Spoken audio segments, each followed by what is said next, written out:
Back for what I hope is the third and final part of the Mojave Doubles here from the beautiful Orleans in Las Vegas. In the 8th frame, Marguerite Evans and her partner Shelby Dempsey trails by 31 pins. She's pretty much has to spare up this 1-2-4, which it looks like she will nicely. Keeps her team alive, but they're trailing against the no-thumb duo of Nathan Hanuscin and Austin Signoretti. Over in scratch, a real clash of the Titans here. 4 excellent bowlers, Kyle King and Zach Hattori, dominated all day long, but they trail right now to David Haynes and Chase Nadeau. Spare working for King's team, and that's the first time he's missed. And a 2-5 is not anything you want to be shooting at on this very, very slick Tokyo lane pattern. David Haynes working on a 4-bagger. Can put a big hurt on him if they can make it 5. I like it. He likes it. Big time there from Mr. Haynes.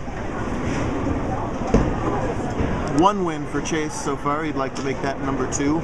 Kyle working on 57 titles. Zach no slouch with 10 of his own on our tour. And he's trotting over there to get the spare ball. Very upset I didn't catch that trot on camera. Kyle says he didn't think he'd need a spare ball right there, thinking he didn't need anything that doesn't hook. I believe is what he meant from that. He didn't think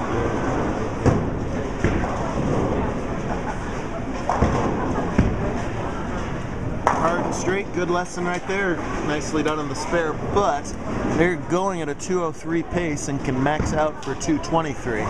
The other team right now going at a 227 pace, so if they can just fill frames and hold count, there's nothing Kyle and Zach can do about it. Nathan trying to get that ball just to back up into the pocket, and all they really want to do is fill frames right now too. Bless you, Travis. If they fill frames, I don't think they can get caught either. 170s. If they just mark out, the best Shelby and Marguerite can do is 161, and they haven't shown much sign that the strikeout is going to happen. But you never know. And that's a very nice spare from Nathan.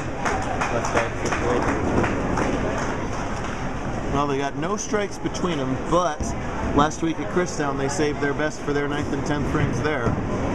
Would hate to have them have a 3rd straight runner-up finish. Oh, doesn't quite roll the 3. So they're now maxing at 151. The other team would 8 out for 158. So it's pretty much Lock City here, barring a disaster. Well, it's the ultimate good news, bad news. Good news is they made their 3rd consecutive title match and are piling up the scholarship prizes for it. The bad news is that's little to no consolation when you don't walk out of at least one of them with a win. These guys are too competitive to be happy with the silver lining speech right now.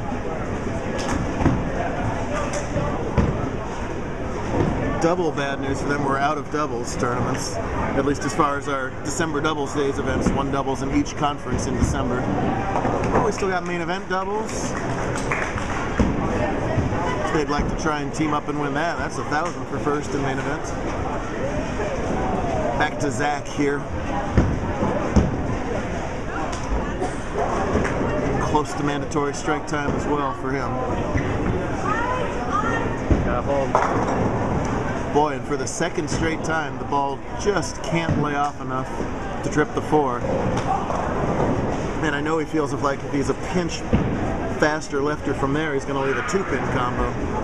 Very frustrating, very challenging. This to win if he strikes. Nothing wrong with the 4-pin there. There's all the bowlers with rotation essentially trying to play that fallback line. Just fine-tune it from there. Oh, look out. Oh, and a little sloppy on the spare, maybe a little bit of frustration. And that's going to wrap it up. Wow. Talk about good news, bad news. At plus 325 for 7, they completely dominated the tournament. Chase and David were second at plus 92. After 4 games, the qualifying round, they were first at plus 101, and nobody else was anywhere near plus. But they knew the format coming in. It's a step-ladder format, and you got to find a way to dig out that last game. 190 combined, if they go strike spare, is well below what they had been shooting all day long. And the quality of bowlers they're playing against is just too tough. You slip up for a second, they're going to get you. Chase and David both been there, done that. and they were able to take advantage of their middle game string and Kyle and Zach's middle game falter and take away the victory. That 9 count's enough right there, no matter what they do. So it's going to be win number 2 for Austin and win number 1 for Nathan, joining his brother as JBT champs. That's always nice. The parents told me they were extremely nervous before the match, and they are erupting into the parental celebration. We're so happy. We're trying to be fun. She's a Browns fan, if I remember right, so they don't get to clap very much. We suck, but our kids are rocking tonight. There we go. That sums it up, folks. What can you say there? Tough game for Marguerite and Shelby, but what a fantastic December they've had. Oh, you should remember that for Powerball, too. That's a good way to get 5 right there. Great job for them. Title time. Look at that.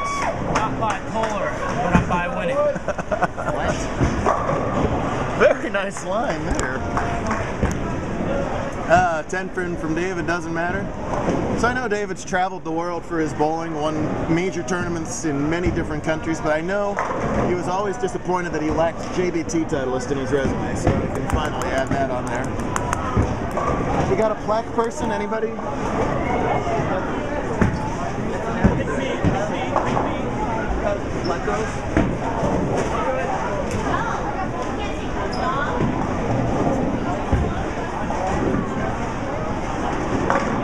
So Las Vegas defends its home turf with both champs coming from right out of here, and that's saying something because we had bowlers from, gosh, probably 15 states or so when you add it all up today. So toughest scratch field of the year in a regular season event, and it's Nadeau and Haynes, and Signoretti and Hanuscin. We'll hand out the plaques. We'll see if for singles action tomorrow as we transfer ourselves from Tokyo to Montreal. I guess if we followed the time zones, we'd have already started. But screw that. We're going to have a nap and have a dinner. See you tomorrow, folks.